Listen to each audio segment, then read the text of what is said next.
गहलोत जी से निवेदन करना चाहता हूं कि इस सभा को संबोधित करें।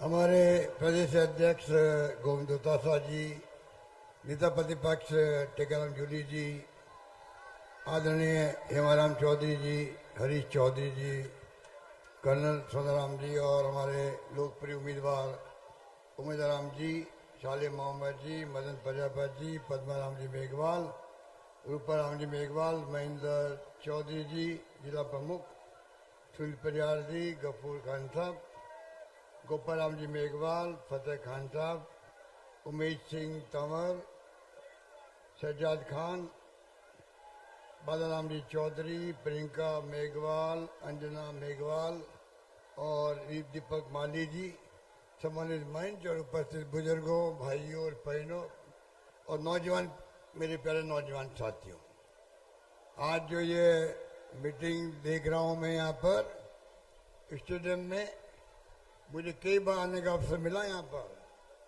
आज आपने कमाल कर दिया, आप सबको बधाई, बहुत बहुत मुबारकबाद। शानदार ऐतिहासिक मीटिंग, इस मीटिंग का संदेश चला गया है। आपने उम्मीदवार जी को बुजुर्गों का आशीर्वाद, नौजवानों का प्यार और स्नेह विश्वास मिला है, उसके बाद में कोई बात बचती नहीं है।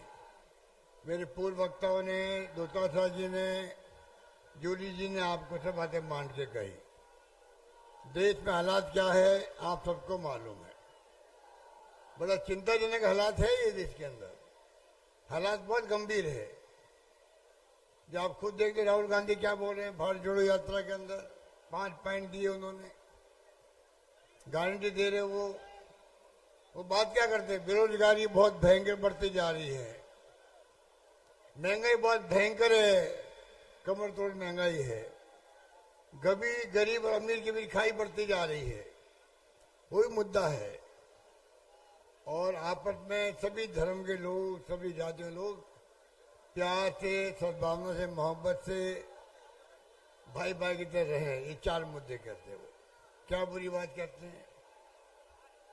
और प्रधानमंत्री मोदी जी क्या बोलते हैं आप देखते हो राहुल गांधी के बारे में, तो आप सोच सकते हैं कि जो ईडी इनकम टैक्स का दुरुपयोग हो रहा, सीबीआई का, जिस प्रकार से करप्ट लोगों को बीजेपी भर्ती कर रही है और बीजेपी के पास में मशीन लगी हुई है, आप सोच सकते हो वह बीजेपी जाते वो मशीन सबको ईमानदार बना देती है। वॉशिंग मशीन लगी हुई है, कब तक चलेगी वॉशिंग मशीन, कब चलेगी। किस प्रकार से बीजेपी ने जो तमाशा किया है, बीजेपी ने जिस प्रकार से कांग्रेस खाते बंद कर दिए, 2 मुख्यमंत्री जेल में बैठे हुए हैं, अरविंद केजरीवाल झारखंड के मुख्यमंत्री।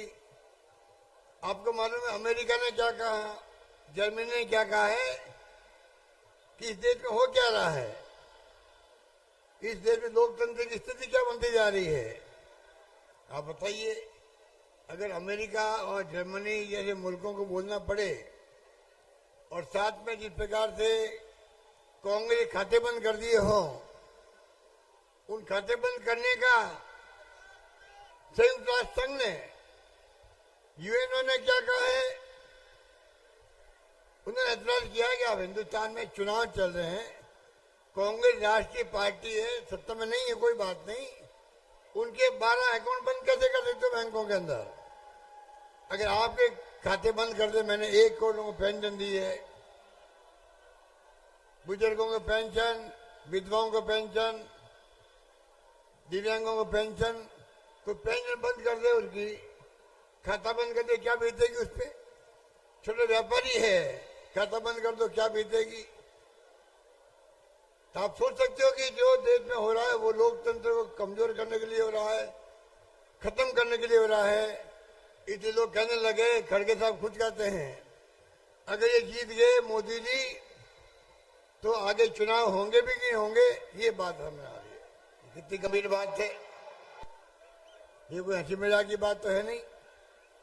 लोकतंत्र कायम रहेगा कि नहीं रहेगा, ये चिंता का विषय बना हुआ देश के अंदर। इतने मैं कहना चाहूंगा आपको,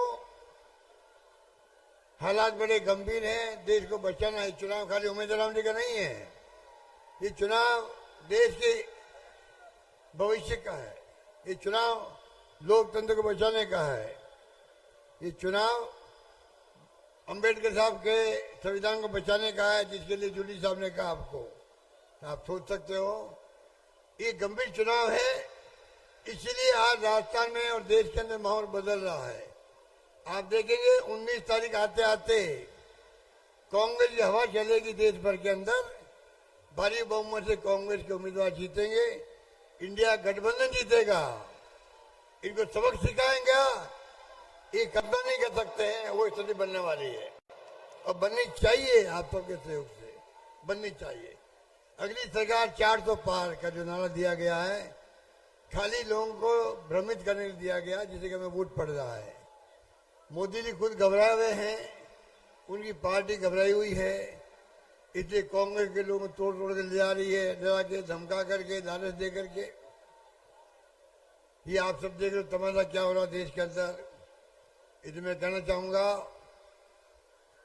राजस्थान सरकार ने आपके आशीर्वाद से बहुत काम किए, तेजी काम किए। मुझे आपने 3 बार मुख्यमंत्री बनाया।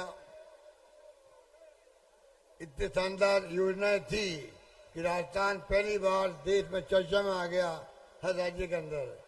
हमारी स्कीम देखने के लिए वहां के अधिकारी आने लग गए, चाहे वो स्वास्थ्य योजना क्यों नहीं हो, चिरंजीव की 25 लाख का बीमा, हिंदुस्तान छोड़ो, दुनिया के किसी मुल्क में नहीं है वो काम हमने करके दिखाया था। कितने लोग लाभान्वित हुए, कितने लोग दवाएं free, test free, operation free, कहीं सुना आपने कहीं पर? तो काम की कमी रही नहीं, पर झूठ बोल बोल करके जिस प्रकार से मोदी जी ने, अमित शाह ने, उनके मुख्यमंत्रियों ने, उनके मंत्रियों ने हिंदू को 5 लाख दिए, मुसलमानों को 50 लाख दे दिए कन्नड़ वाले केस के अंदर। इस प्रकार से जो हरकतें की गई, उसके कारण सरकार बन नहीं पाई हमारी, पर माहौल हमारे पक्ष में रहा। चुनाव हारने के बाद में भी गांव वालों में आज भी हमारी योजना को लोग याद करने लगे इतने जल्दी। सरकार अभी टेक ऑफ नहीं कर पा रही, 3 महीने के बाद में भी लोग समझ गए इस बात को। तो आप देख सकते हैं किस प्रकार से लोगों ने धारणा बनाई है, शानदार काम हमारी योजनाओं के।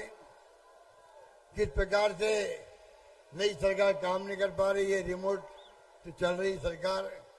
ऐसी स्थिति में आपका क्या फर्ज बनता है? ये चुनाव है लोकसभा का, एक मौका आपके सामने वापस आया है। पिछला चुनाव में जीत नहीं पाए, आपके यहाँ से हरीश चौधरी जीत पाए, मुश्किल से एक आदमी जीता है।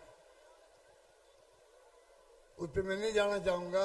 आगे पार्लियामेंट चुनाव जिता दोगे, पिछली जो हमारी हार हुई है, कामयाब नहीं हुए हैं, वो सब भूल जाएंगे। जनता समझ जाएगी पिछले चुनाव में धोखा दे करके, झूठ बोल करके चुनाव जीत गए। पब्लिक का मूड क्या है मालूम पड़ जाएगा। इसलिए उम्मीदवार जी एक साफ सुथरे आदमी है, आपके अपने हैं, शिक्षित हैं, वो चुनाव जीत के जाएंगे। तो मैं समझता हूं कि आपकी आवाज को, आपके तेल निकल गया है, आपके यहाँ पर बिजली की योजनाएं तेज गति चल रही है, जल जीवन मिशन चल रहा है, आपके यहाँ पर कोई कमी नहीं है, रिफाइनरी बन रही है। इस साल के अंत तक 31 दिसंबर तक का वादा किया उन्होंने, पूरा करने का अधिकारियों ने। जब हम लोग आए थे यहाँ मीटिंग की थी, तब रिफाइनरी साथ में पेट्रोकेमिकल कॉम्प्लेक्स है, ये नौजवान जितने बैठे हैं, मैं कहना चाहूंगा आप लोग अभी से तैयारी करें। प्लास्टिक आधारित सैकड़ों इकाइयां आप लगा सकते हैं, रोजगार मिल सकता है। इस प्रकार का माहौल बन गया है। सांचों की तरफ गैस निकलने की संभावना है। बाड़मेर आपके हमारे देखते हुए 25 साल 30 साल पहले बाड़मेर क्या था, आज क्या है आप देख सकते हो। यहाँ होटल खुल रही है, आर्थिक गतिविधि बढ़ गई है, सड़कें बनने की बात हो, नेशनल हाईवे की बात हो, सब कुछ यहाँ पर हो रहा है। कॉलेजेस जो मुझसे मांगा गया, हिमाराम जी बैठे हैं यहाँ पर, हरीश चौधरी जी बैठे हुए हैं, पद्माराम जी बैठे हुए हैं, जहाँ जहाँ मुझसे मांगा गया, कोई कॉलेज मांगी, तहसील मांगी, नगर पालिका मांगी, मैंने कभी मना नहीं किया। मैंने इनको कह रखा था तुम मांगते मांगते थक जाओगे, मैं देते देते नहीं थकूंगा। एक दिन हरीश चौधरी मेरे पास आए, उन्होंने कहा था हरीश चौधरी ने मुझे कहा कि साहब मैंने आपको पटापटू करके सबसे अधिक काम तो मैंने मेरे क्षेत्र में करवाई। हरीश चौधरी मुझे कह के गए थे। आप सोच सकते हो किस प्रकार से काम हुए होंगे। जो मांगा हमने दिया है। पूरे राजस्थान के अंदर शिक्षा के क्षेत्र में, स्वास्थ्य के क्षेत्र में एक मारवाड़ मेडिकल विश्वविद्यालय बन रहा है। जोधपुर के अंदर विश्वविद्यालय बन रहा है, कॉलेज के अलावा भी सारी संस्था, एम्स आ गई, IIT आ गई, विश्वविद्यालय आ गए, वहां पर कोई कमी नहीं रही है। और आपके उम्मीदवार जैसा उम्मीदवार जीत के जाएगा, जो भी योजनाएं होगी भारत सरकार की, उसके लिए संघर्ष करेंगे, लेके आएंगे यहाँ पर।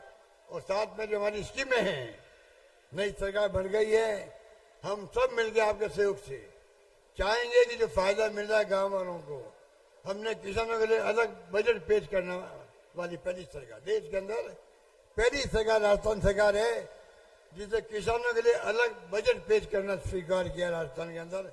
इस प्रकार से हमने काम किया था। उनकी तरह नहीं है काले कानून बना दिए, 700 किसान मारे गए धरना देते देते, कोई शर्म भी नहीं है, कोई संवेदनशीलता ही नहीं है। ऐसी सरकार दिल्ली में बैठी हुई है। इसलिए मैं लंबी बात नहीं कहता हुआ आपको मैं कहना चाहूंगा, कृपा करके पानी में, बिजली में, शिक्षा में, स्वास्थ्य में, सड़कों में कोई कमी रखी नहीं हम लोगों ने। आगे भी इस सरकार की योजनाएं बंद नहीं हो, इसके लिए हम सब एकजुट रहेंगे। सरकार कोई योजना बंद नहीं कर पाएगी, ये मैं आपको निवेदन करना चाहता हूँ। आप बहुत ही गंभीरता से बैठे हुए हो, सुन रहे हो, उत्साह आप में है। ये उत्साह ही संकेत देता है, ये उत्साह संकेत देता है आप यहाँ आए हो तो तय करके आए हो उम्मीदवार को भारी बहुमत से कामयाब करना है। यही बात कहता हुआ मैं आपका अग्रिम बधाई देता हूँ आपको। गांव में, ढाणी में चुनाव होता है, कितने अच्छा माहौल है। उसके बाद में भी वोट का अधिकार गरीब से गरीब आदमी के पास है। हम जाते हैं, बुजुर्गों ने आशीर्वाद देते हैं, प्रधानमंत्री हो, मुख्यमंत्री, मंत्री हो, MLA MP कोई हो, पैरों का हाथ लगाते हैं। ये खूबी है लोकतंत्र की। ये जिंदा रहना चाहिए लोकतंत्र, कमजोर नहीं होना चाहिए। इनके मनसूबों में पानी फेरना चाहिए। चाहते लोकतंत्र खत्म हो जाए। चाइना, रशिया, नॉर्थ कोरिया की तरह इलेक्शन हो एक तरफा, वो कभी नहीं होगा, वरना ये मीटिंग होना बंद हो जाएगा। इसलिए मैं अपनी बात खत्म करूंगा और आपको बोलान दूंगा कि जितने नेता बैठे हैं यहाँ पर, ये भी आप समझ सकते हो कि एकता का मैसेज है। हम सब मिलकर काम करेंगे। आप सबके आशीर्वाद से, आप सबके सहयोग से गांव में, ढाणी में हम जाकर के प्रचार करेंगे। और 26 तारीख को एक वोट पड़ना चाहिए। जो वोट पड़ता है वही गिनती में आता है। ये मेरा कहना है। धन्यवाद। जय हिंद। धन्यवाद। कांग्रेस पार्टी, आप अपनी अपनी जगह विराजें। अपने सभी स्थानीय नेता